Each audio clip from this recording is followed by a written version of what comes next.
Hello friends, welcome to our YouTube channel super study. आज मैं आपका दोस्त आप सभी के लिए जनरल नॉलेज के क्वेश्चंस लेकर आया हूं, जो कि जनवरी महीने के इम्पोर्टेंट डेज़ के ऊपर बेस्ड हैं। यह हमारी वीडियो का पहला पार्ट है और इसमें मैंने इन डेज़ को समझाने की कोशिश करी है। तो मैं आप सभी से रिक्वेस्ट करता हूँ कि आप वीडियो को अंत तक देखें। Let's start. 1 जनवरी को वैश्विक परिवार दिवस मनाया जाता है। हम इसको इस तरीके से समझ सकते हैं कि जो हमारा विश्व है वो एक परिवार की तरह है, इसलिए हम इसे 1 तारीख को मनाते हैं। चलिए आगे चलते हैं। 9 जनवरी को प्रवासी भारतीय दिवस, यानी कि हम इसको इस तरीके से समझ सकते हैं कि जो कुछ लोग थे वो परिवार में से प्रवास कर गए, यानी कि 9 तारीख को प्रवासी भारतीय दिवस मनाया जाता है। चलिए लेट्स मूव ऑन। 10 जनवरी 10 जनवरी को विश्व हिंदी दिवस मनाया जाता है और हम इसको इस तरीके से समझ सकते हैं कि जो लोग प्रवास कर गए थे वहाँ पर उन्होंने एक नई भाषा सीख ली जो कि हिंदी थी, यानी कि विश्व हिंदी दिवस 10 तारीख को मनाया जाता है। चलिए आगे बढ़ते हैं। 11 जनवरी को लाल बहादुर शास्त्री जी की पुण्यतिथि है और हम इसको इस तरीके से समझ सकते हैं कि उनका नारा बोलता है कि जय जवान और जय किसान, और जवान और किसान ये अलग अलग कम्युनिटी से बिलोंग करते हैं, यानी कि एक कम्युनिटी जवान की और एक कम्युनिटी किसान की, यानी कि 1 और 1 11। ये मुहावरा है और इसके बेस पर हम इसे याद कर सकते हैं।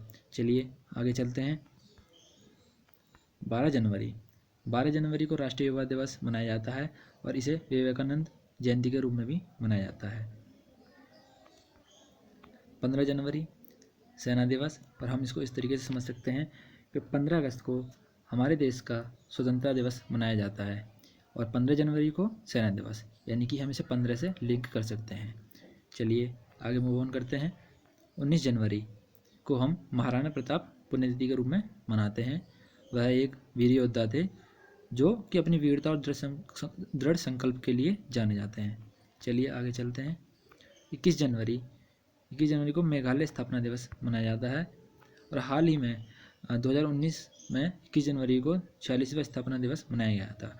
21 जनवरी 1972 तक इसे पूर्ण राज्य का दर्जा न मिलने तक यह एक केंद्र शासित प्रदेश के तौर पर जाना जाता था, लेकिन 21 जनवरी 1972 को यह फिर पूर्ण राज्य बना। चलिए आगे चलते हैं। 23 जनवरी, इस दिन को हम सुभाष चंद्र बोस की जयंती के रूप में मनाते हैं और उन्होंने एक बहुत ही प्रचलित नारा दिया था, तुम मुझे खून दो और मैं तुम्हें आज़ादी दूंगा। चलिए आगे मूव ऑन करते हैं। 24 जनवरी उत्तर प्रदेश दिवस और राष्ट्रीय बालिका दिवस। अभी हमने वीडियो में ऊपर देखा था कि हम 21 जनवरी को मेघालय स्थापना दिवस के रूप में मनाते हैं और उसके 3 दिन बाद ही, यानी कि 24 तारीख को उत्तर प्रदेश स्थापना दिवस के रूप में मनाते हैं और इसी दिन को हम राष्ट्रीय बालिका दिवस के रूप में भी मनाते हैं। चलिए आगे बढ़ते हैं। 25 जनवरी को हम राष्ट्रीय पर्यटन दिवस मनाते हैं।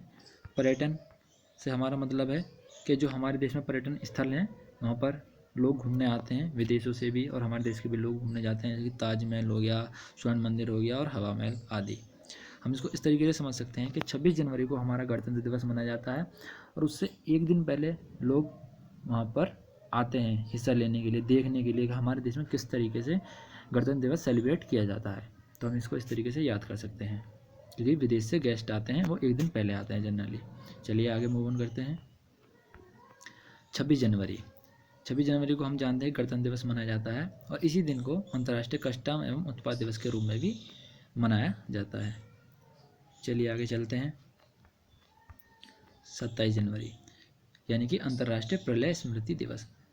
हम इसको इस तरीके से समझ सकते हैं कि 26 जनवरी के बाद दिल्ली में एक तरीके से भीड़ भाड़ हो जाती है, वो वहाँ पर सामान फैल जाता है इधर उधर, बहुत सारी इंडिया गेट के पास और लाल किले के पास जो है कूड़ा आदि फैल जाता है, यानी कि एक तरीके से प्रलय। यानी कि हम इसे इस तरीके से समझ सकते हैं कि जो विदेश से अंतर्राष्ट्रीय गेस्ट आए थे वो वहाँ पर प्रलय सीख करके चले गए, इसलिए हम इसे अंतर्राष्ट्रीय प्रलय स्मृति दिवस, ये सिर्फ समझने के लिए है, हो सकता है ये आपके सबकॉन्शियस माइंड में बैठ जाए और आप इसे याद कर लें। चलिए आगे चलते हैं।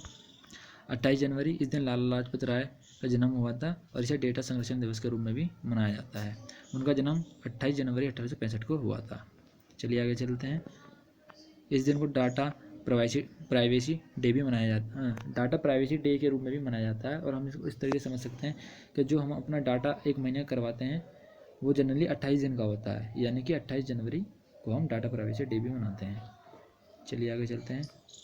30 जनवरी को शहीद दिवस के रूप में मनाया जाता है और इस दिन भगत सिंह और उनके साथी को अंग्रेज़ों द्वारा फांसी पर चढ़ा दिया गया था और इसी दिन को हम विश्व कुष्ठ उन्मूलन दिवस के रूप में भी मनाते हैं। Thank you friends. अगर आपको वीडियो पसंद आई है तो आप वीडियो को कमेंट करें, लाइक करें, शेयर करें। Thank you for your watching.